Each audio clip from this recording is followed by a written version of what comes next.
الحمد لله رب العالمين، والصلاة والسلام على سيد الأنبياء والمرسلين، سيدنا وحبيبنا حبيب رب العالمين، أما بعد.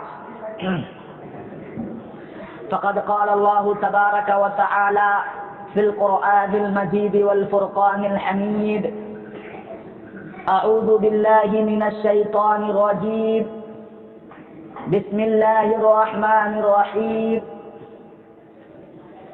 إن صلاتي ونسكي ومحياي ومماتي لله رب العالمين لا شريك له وبذلك أمرت وأنا أول المسلمين.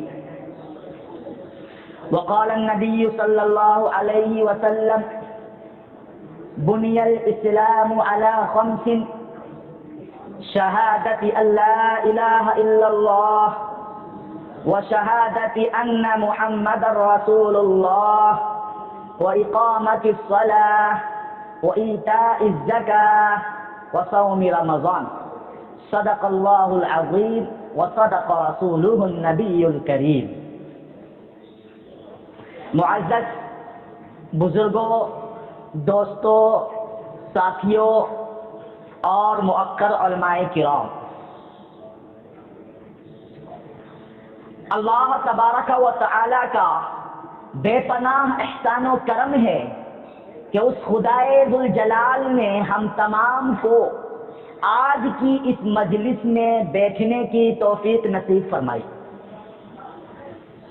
دور دراز علاقے سے ہمیں اس جوڑ میں آنے کی توفیق عطا فرمائی. حضور نور صلی اللہ علیہ وسلم نے صحابہ کرام رضوان اللہ علیہم اجمعین کی جماعت سے فرمایا کہ جب تم جنت کے باغات میں سے گزرا کرو تو کچھ کھا پی لیا کرو. صحابہ نے عرض کیا: یا رسول اللہ، اس دنیا کے اندر جنت کہاں؟ جنت تو وہ ہے کہ جسے نہ کسی کان نے سنا، نہ کسی آنکھ نے دیکھا، نہ کسی زبان نے وہاں تک بولنے کی ہمت کی، اور نہ ہی کسی دل نے اس جنت کا تصور کیا، نہ کسی دماغ نے وہاں تک سوچا. جنت تو ایسی ہوتی ہے، دنیا میں جنت کہاں ہے؟ تو حضور نور صلی اللہ علیہ وسلم نے فرمایا کہ یہ جو مسجدوں میں دین کی باتیں ہوتی ہے، دین کی مجلس لگتی ہے، یہی جنت کے باغات ہیں. کیوں؟ اس لیے کہ یہ وہ سمے ہے، یہ وہ وقت ہے، یہ وہ مجلس ہے جو جنت تک پہنچانے والی ہے. اس لیے جو بھی وقت ہمارا یہاں لگ رہا ہے اسے غنیمت جاننا ہے، اسے اللہ تبارک و تعالی کی طرف سے عطا کردہ ایک عطیہ، ایک انعام جاننا ہے کہ ہمیں دیکھنے کی توفیق ملی ہے. ورنہ بہت سارے لوگ گھر سے شب گزاری کے لیے یہاں آئے ہیں، آنے کے بعد بھی یہاں بیٹھنے کی توفیق نہیں ہے، باہر گھوم رہے ہیں. کچھ ایسا بھی تو ہو سکتا ہے نا. اللہ تبارک و تعالیٰ یہ مجلس میں بیٹھنا آسان نہیں ہے، کیونکہ یہ بہت بڑی مجلس ہے، تو شیطان بھی تو اپنا کام کرے گا نا. یہاں پہنچنے کے بعد بھی تھوڑا پان کھا کے آتے ہیں، تھوڑی چائے پی لیتے ہیں، تھوڑا ٹہل لیتے ہیں، یہاں آئے ہیں کچھ گرام تھوڑا بازار کر لیتے ہیں، کچھ سامان خرید لیتے ہیں، جاتے ہو دکان بند ہو جائے گی. شیطان بھی تو اپنا کام کر رہا ہے نا. ایک بے بابرکت مجلس جس کے ذریعے سے اللہ تبارک و تعالی دین کے کام کے راہیں کھولتے ہیں. اولاً تو شیطان آنے کی توفیق نہیں دیتا، کوئی آ گیا تو اسے بیٹھنے کی توفیق نہیں دیتا. تو آپ لوگ جو بیٹھے ہوئے ہیں اپنے آپ کو معزز سمجھیں، اللہ کی طرف سے نعمت اور عطیہ سمجھے کہ اللہ ہمیں اس مجلس میں بیٹھنے کی توفیق دی، ورنہ سو چوہے کھا کر کے دلی بھی حج کو جاتی ہے. اب جب یہاں بیٹھے ہیں تو 4 کام کریں، 4 نیتیں کریں.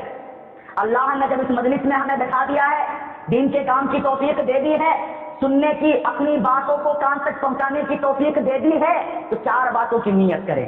سب سے پہلے غور سے بات کو سنیں گے اور آخر تک سنیں گے انشاءاللہ. پہلی نیت کیا کریں کہ ہر ایک بات کو غور سے سنیں گے. اگر کوئی بات کہیں سمجھ میں نہ آئے، ممکن ہے سمجھ میں نہ آئے، میں اردو بول رہا ہوں، آپ کی زبان بنگالی ہے، اگر سمجھ میں نہ آئے تو بعد میں پوچھ لینا ہے یا ان سے پوچھ لینا ہے جن کو بات سمجھ میں آئی ہے. لیکن بات ایک لفظ کو، ایک سینٹینس کو، ایک جملے کو سمجھنا ہے. پہلا کام یہ کریں کہ آخر تک انشاءاللہ بیٹھیں گے، بیان سنیں گے. پہلی نیت یہ کریں. دوسری نیت، جو سنیں گے اس پر عمل کریں گے. جو سنیں گے اس پر عمل کریں گے انشاءاللہ. اور تیسری نیت، اپنی غلطیوں کی معافی مانگیں. اپنی غلطیوں کی، جی ہاں، غلطیوں کی معافی عمل کرنے کے بعد مانگی جاتی ہے، پہلے نہیں مانگی جاتی. ہم گشت کرنے جاتے ہیں، جاتے وقت دعا کرتے ہیں، ٹھیک ہے سمجھ میں آتا ہے. آنے کے بعد دعا کیوں کرتے ہیں؟ سمجھ میں آنے والی بات. عمل کے بعد دعا مانگی جاتی ہے. نماز پوری پڑھ لی، پوری پڑھ لی نماز، آخری تشہد میں بیٹھے تھے، اتحیات پڑھے، درود شریف پڑھ لی، نماز مکمل ہو گئی نا. اب دعائیں معصورہ پڑھتے ہیں. اللہم انی ظلمت نفسی ظلما کثیرا. اے اللہ میں گنہگار ہوں، میں بہت بڑا گنہگار ہوں. اللہم انی ظلمت نفسی ظلما کثیرا. کہتے نہیں کہتے؟ پوری نماز پڑھ لی اور نماز پڑھنے کے بعد اللہ سے معافی مانگتے ہیں. اللہ تو معاف نہیں کرے گا تو ہمیں کون معاف کرے گا؟ وہ اس لیے کیونکہ عمل کرنے کے بعد معافی مانگنا اللہ کو پسند ہے. تو چار نیتیں کرنی ہے. پہلی نیت کیا ہے؟ غور سے سنیں گے، اخیر تک سنیں گے.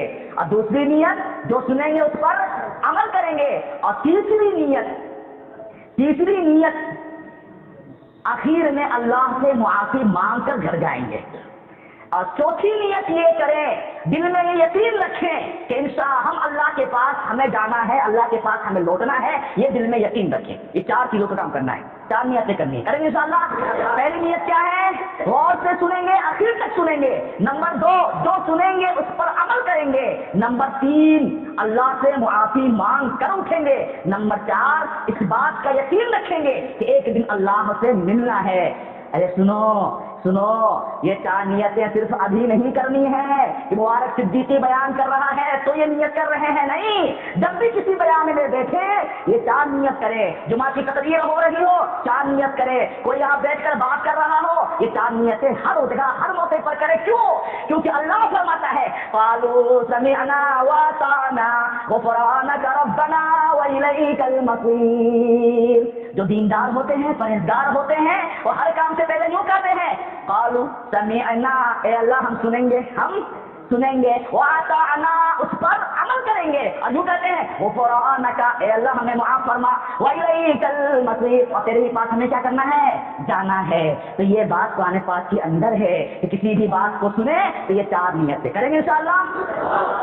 جی آج میں جو بات کرنے جا رہا ہوں کوئی نئی نہیں کرنے والا، کچھ نیا نہیں ہے. یہ جو میں آج بولنے والا ہوں سب سننے والے ہیں، سب آپ پہلے سے جانتے ہیں. کیونکہ آج میں 1 نمبر پر بات کروں گا. کتنے کام ہیں بھائی؟ کتنے نمبر ہیں ہمارے؟ 6 نمبر ہے نا. 1 نمبر کیا ہے؟ ایمان. کیا ہے 1 نمبر؟ ایمان. ایمان سے کیا چاہا جا رہا ہے؟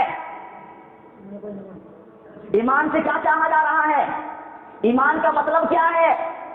کہ اللہ کے سوا کوئی معبود نہیں، کرنے دھرنے والی ذات صرف اور صرف اللہ کی ہے، لا الہ الا اللہ. اور دوسرا کیا؟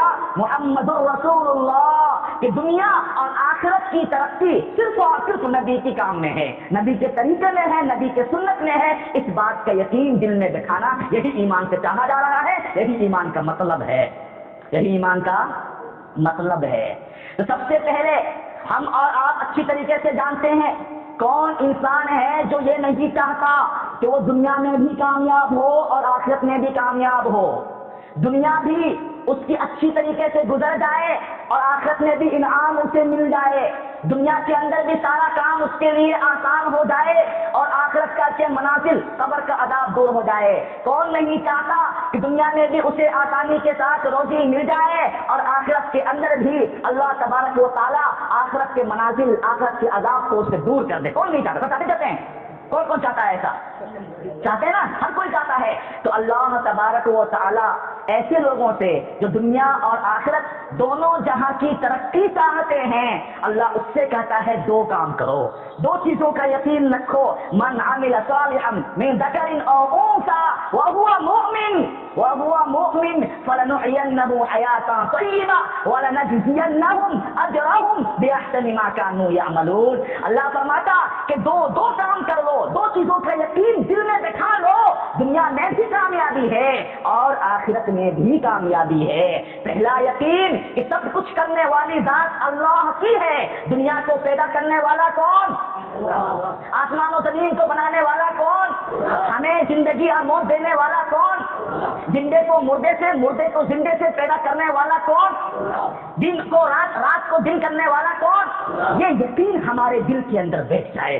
اور سنیے حضور ایسے ہی ایک دن تقریر فرما رہے تھے. آپ لوگ بیٹھ رہے ہیں، غور سے سن رہے ہیں، سنیے، کان کو مزہ آنے کے لیے مت سنیے گا. ہم نے 4 منٹ کرائی تھی، اس میں کان کو مزہ آنا تھا نہیں تھا نا؟ کہ کان کو مزہ آئے ایسا تھا کیا؟ کان کو مزہ آنے کے لیے صرف مت سنیے گا، بات سنیے گا دل میں اتارنے کے لیے، اس پر عمل کرنے کے لیے. اب سنیے میری بات. حضور یوں بیٹھے ہوئے جس طرح میں بیٹھا ہوا، کرسی نہیں تھی، نیچے بیٹھے ہوئے حضور بیٹھے ہوئے، سارے صحابہ ایسے بیٹھے ہوئے، ایسے ہی بیٹھے ہوئے حضور تقریر فرما رہے، سارے صحابہ غور سے سن رہے. صحابہ ایسے بیٹھے ہوئے جیسے لگ رہا اگر سے ان کے چہرے پر، ان کے سر کے اوپر پرندہ پڑا ہوا ہو، پرندہ بیٹھا ہوا ہو، چڑیا پس بیٹھے ہوئے ہوں، ایسا لگ رہا. ایسے ادب سے سارے صحابہ بیٹھے ہوئے، حضور تقریر کر رہے. اتنے میں صحابی کہتے، کھڑے ہو کے کہتے حضور کچھ کہنا ہے. کہا کہو کیا کہنا ہے. وہ صحابی کہنے لگے کہ باہر سے ایک جماعت آئی ہے، باہر سے دور سے ایک جماعت آئی ہے. کہاں سے آئی ہے؟ نجران. نجران ایک جگہ کا نام ہے، بہت دور ہے مدینہ سے. کہا وہاں سے ایک جماعت آئی ہے نجران سے. کہا تو مسلمان ہے؟ کہا جی نہیں مسلمان نہیں ہے، سب کے سب کافر ہیں، کوئی مسلمان نہیں، سب غیر مسلم ہے. کہا جماعت آئی ہے نجران سے آئی ہوئی ہے، کیا کروں بلا لوں؟ آپ سے ملنا چاہتے ہیں، بلا لوں؟ کہا ہاں بالکل بلاؤ، مہمان ہے، مہمان ہے، ضیافت کرنی چاہیے. چلو آدھے ادھر ہو جاؤ، آدھے ادھر ہو جاؤ، جو مہمان باہر سے آئے ہیں انہیں سامنے بٹھاؤ. صحابہ نے فوراً اتباع کی، آدھے صحابہ دائیں ہو گئے، آدھے صحابہ بائیں ہو گئے. بیچ میں مہمان جو باہر سے آئے تھے تو سب کے سب عیسائی تھے، غیر مسلم تھے، کوئی مسلمان نہیں تھا، سب کے سب سامنے آ کر بیٹھ گئے. سنو، اللہ کے نبی نے عزت دی نا، کتنی عزت سے بٹھائی نا، اکرام کیا کہ نہیں کیا. اب سنیے، اب وہ آگے بات کرتے ہیں. پہلا جملہ ایسا کہاں ہے کہ حضور کے علاوہ کوئی اور آتا تو غصہ آ جاتا. پہلا جملہ اس نے پوچھا کہ محمد صلی اللہ علیہ وسلم آپ دن رات 24 گھنٹوں لوگوں میں اعلان کرتے ہیں کہ اللہ کے پاس آؤ، اللہ کے پاس آؤ، اللہ کے لیے کھڑے ہو جاؤ، اللہ والے بن جاؤ، اللہ کو ایک جانو. اللہ کون ہے؟ من اللہ. اللہ کس چیز سے بنا ہوا ہے؟ ام من الزبردست، ام من الفضہ، ام من الذهب، کیا سونے چاندی سے بنا ہے؟ ام من الیاقوت، کیا یاقوت پتھر سے بنا ہوا؟ آخر کس چیز کا اللہ ہے؟ اور اللہ اگر ہے اسے پیدا کس نے کیا؟ اسے پیدا کس نے کیا؟ یا اس کی اولاد کون ہے؟ اس کا بال بچہ کون ہے؟ اللہ کون ہے؟ آپ اللہ کی طرف بار بار بلاتے ہیں، ہے نا غصے والی بات؟ اتنی عزت سے بٹھائے اور سیدھا اللہ پر چوٹ مار رہا ہو، غصے والی بات ہے نا. حضور کچھ فرماتے اس سے پہلے حضرت جبریل علیہ السلام تشریف لائے اور کہا حضور آپ جواب دینے والے ہو ان کے سوال کا؟ کہا ہاں بالکل جواب دینے والا ہوں، کوشش کروں گا جواب دینے کی. کہا آپ کو جواب دینے کی ضرورت نہیں ہے، اللہ نے خود جواب دیا ہے، مجھے جواب دے کر بھیجا ہے، اللہ نے خود مجھے جواب دے کر بھیجا ہے. سنیے، وہ جو جواب ہے نا، میں قسم کھا کے کہتا ہوں، میں روزانہ اسے پڑھتا ہوں، جتنی بار پڑھتا ہوں اتنا مجھے مزہ آتا ہے. وہ جواب جو اللہ نے اس سوال کا، جو نجران کے عیسائی آئے تھے حضور سے سوال کر رہے تھے، اس کا جو جواب اللہ نے بھیجا تھا حضرت جبرائیل کے واسطے سے، وہ ایسا جواب ہے کہ ہم سب کو معلوم ہے، ہم سب اسے جانتے ہیں، روزانہ پڑھتے بھی ہیں. اور خود میں اس میں اتنا غور کرتا ہوں کہ بچوں کے لیے تقریر بنائی تو اسی پر بنائی ہے، بہت غور و خوض کرتا ہوں. پڑھیے میرے ساتھ، وہ جواب کیا ہے؟ اللہ فرماتا قل هو اللہ احد، پڑھی ساتھ میں، اللہ الصمد لم یلد ولم یولد ولم یکن له کفوا احد. یاد ہے نا؟ ارے وہ آ کے پوچھا تھا اللہ کون ہے؟ اللہ نے کہا اللہ. اے نبی آپ کہیے، نبی آپ جواب دیجیے، هو اللہ احد، هو اللہ احد. اللہ کون ہے؟ ایک ہے. سوال، ایک ہونا کافی نہیں ہے؟ خالی ایک ہونے سے کیا ہوگا؟ لوگ کہتے ہیں نا ہمارے یہاں ڈاکٹر صاحب ہیں، پورے گاؤں میں صرف ایک ڈاکٹر ہے، پورے گاؤں میں صرف ایک وکیل ہے. جی حضرت، ایک ہونا کافی نہیں ہے, بات پوری نہیں ہوئی. اللہ ایک ہے. ایک ہمارے گاؤں میں ڈاکٹر بھی ہوتا ہے, جی ہاں ہوتا ہے. دنیا کا اگر کوئی بندہ ایک ہو, اکیلا ہو, مگر پھر بھی وہ دوسرے کا محتاج ہوتا ہے, اپنے ضرورتوں کو پورا کرنے کے لیے دوسرے کے سامنے ہاتھ پھیلاتا ہے, دوسرے کا محتاج ہوتا ہے. مگر اللہ وہ ہے, اللہ الصمد, اللہ بے نیاز ہے. اللہ کو کسی کی کوئی ضرورت نہیں ہے, ساری دنیا کو اللہ کی ضرورت ہے. واللہ الغنی وانتم الفقراء, ساری دنیا محتاج ہے, ایک ماتر اللہ ہے جو بے نیاز ہے, جس کی کسی کی اسے کوئی ضرورت نہیں ہے. کسی کے سجدہ کرنے سے اللہ کی کبریائی میں کوئی بڑھوتری نہیں ہوتی, کسی کے کفر کرنے سے اللہ کی کبریائی میں کوئی کمی نہیں ہوتی. اللہ الصمد, اللہ بے نیاز ہے. ساری زمین, ساری مخلوق اگر اللہ کی عبادت میں گزر جائے تب بھی اللہ کی کبریائی میں ایک آنے کے برابر بھی بڑھوتری نہیں ہوگی. ساری مخلوق اللہ کے نافرمانے پر اتر جائے تب بھی اللہ کو کچھ فرق نہیں پڑتا, اللہ کی کبریائی میں تھوڑی سی بھی کمی نہیں آئے گی. اللہ الصمد. وہ جماعت آئی تھی نا باہر سے, نجران والے عیسائی, انہوں نے کیا کہا تھا کہ اللہ کو کس نے جنا, اس کی اولاد کون ہے؟ اللہ نے فرما دیا لم یلد ولم یولد, اللہ نہ جنا گیا, نہ اس کا کوئی باپ ہے, نہ اس کی کوئی اولاد ہے, وہ اکیلا ہے, ہمیشہ سے ہے, ہمیشہ رہے گا. اب سنو ولم یکن لہ کفوا احد, اس کے جیسا کوئی اور نہیں ہے, اس کے جیسا کوئی اور نہیں ہے. کوئی اس کی صفات میں برابری نہیں کر سکتا, وہ جو چاہے کر گزرتا ہے, کوئی اسے ٹوک نہیں سکتا. اگر وہ رات کو رات رکھنا چاہے کوئی اسے ٹوکنے والا نہیں ہے, دن کو دن رکھنا چاہے کوئی اسے ٹوکنے والا نہیں ہے. سنو میں آپ سے کہتا ہوں, یہ جو سورج ہے نا, کہاں سے نکلتا ہے؟ پورب سے نکلتا ہے نا. پورب سے نکالنے والا اللہ ہے, اور ایک دن آئے گا اللہ چاہے گا کہ یہ سورج پورب سے نہ نکلے, پچھم سے نکلے, تو اس دن یہ سورج پچھم سے بھی نکلے گا, مغرب سے بھی نکلے گا, اور اس دن کے بعد سے توبہ قبول ہونے بند ہو جائے گی. سارا نظام اللہ کی دو انگلیوں کے درمیان ہے. یہ سورہ کتنا بابرکت ہے, کتنا عظیم المرتبت ہے. صبح شام اسے پڑھیے, اس میں جتنا آپ غور کیجیے گا اللہ کی قسم آپ پریشان ہو جائیے گا. مزہ اتنا آئے گا لیکن اس کی گہرائی تک نہیں پہنچ سکتے. 3-4 آیتوں کی ایک سورہ ہے, اور پوری اللہ کی وحدانیت کو, اللہ کے ایک ہونے کو, اللہ کی پوری صفات کو سامنے رکھ دیا. جب اس سورت کی تلاوت ان عیسائی نجرانیوں کے سامنے میں کی گئی, سارے کے سارے خاموش ہو گئے, چپ چاپ. اس کے بعد ایک بھی لفظ زبان سے نکالا نہیں, اٹھ کر حضور کی مرضی سے چلے گئے. قل هو اللہ احد اللہ الصمد لم یلد ولم یولد ولم یکن لہ کفوا احد. اسی لیے یاد رکھیے, پوری دنیا کے اندر انسان کو روزی دینے والا بھی اللہ ہے, روزی کا چھیننے والا بھی اللہ ہے. آج ہم روزی کی تلاش میں محنت کرتے ہیں, مشقت کرتے ہیں, اپنے وقت کو اللہ کو ناراض کر کے روزی کی طرف چلے جاتے ہیں, جبکہ سچ بات یہ ہے کہ روزی دینے والا کون ہے؟ اللہ. کیا آج اپنے گریبان میں ہم جھانک کر دیکھیں کہ جو اللہ سب کچھ کرنے والا ہے, اس اللہ سے ہمارا کتنا تعلق ہے, اس اللہ سے ہم کتنا جڑے ہوئے ہیں. آج ہمیں کوئی ضرورت پڑتی ہے, اس ضرورت کی تکمیل کے لیے ہم سب کے سامنے جھک جاتے ہیں, مگر اللہ کے سامنے میں جھکنے کی ہمیں توفیق نہیں ملتی. جبکہ حضور فرماتے ہیں کہ اگر تمہارے گھر کے اندر نمک ختم ہو جائے, نمک ختم ہو جائے, ہاں یہ بات صحیح ہے, پڑوسی سے مانگو گے نمک مل جائے گا, ہاں یہ بات صحیح ہے, بازار جاؤ گے نمک خرید کر لا سکتے ہو, مگر نمک خریدنے سے پہلے اگر اللہ سے کہو گے کہ اللہ میرے گھر میں نمک ختم ہو چکا ہے, یاد رکھو نمک آئے یا نہ آئے تم جنتی ہو جاؤ گے. حضور فرماتے تم راستے پر چل رہے ہو, تمہارے جوتے کا تسمہ تمہارا باندھنے والا ہوتا ہے نا, اس کو اردو میں تسمہ بولتے ہیں, وہ ٹوٹ جائے, ہاں ٹھیک ہے, کوئی چپل دکان والا مل جائے گا, کوئی موچی مل جائے گا, چپل سل دے گا, وہ نیا سو لگا دے گا, اسے سل دے گا. ہو سکتا ہے بازار چلے جاؤ گے, خرید لو گے, یہ بھی ممکن ہے کہ کوئی ہدیہ دے دے, یہ بھی ممکن ہے کہ گھر آؤ اور گھر میں دوسری ڈوریاں رکھی ہوئی ہے اسے پہن لو گے, ٹھیک ہے, مگر چپل خریدنے سے پہلے, چپل مانگنے سے پہلے ایک مرتبہ اللہ کے سامنے ہاتھ پھیلا کر کہو کہ اللہ یہ چپل ہے, میں ٹوٹ گیا, چپل عطا کر دے. چپل ملے نہ ملے لیکن اللہ کی نگاہ میں آپ معزز ہو جائیں گے. اسی لیے سب سے زیادہ ضروری یہ ہے کہ ہم اللہ کے تعلق کو اپنائیں. ہمارا تعلق اللہ سے ایسے ہونا چاہیے جیسے کہ ہمارا اپنے آپ سے تعلق ہوتا ہے. ہم اپنے آپ سے کبھی الگ ہو سکتے ہیں, ہم اپنے نفس سے کبھی جدا ہو سکتے ہیں. ہم کوئی فیصلہ کرتے ہیں, اس فیصلے کے اندر میں ہم سوچتے ہیں یا نہیں سوچتے ہیں,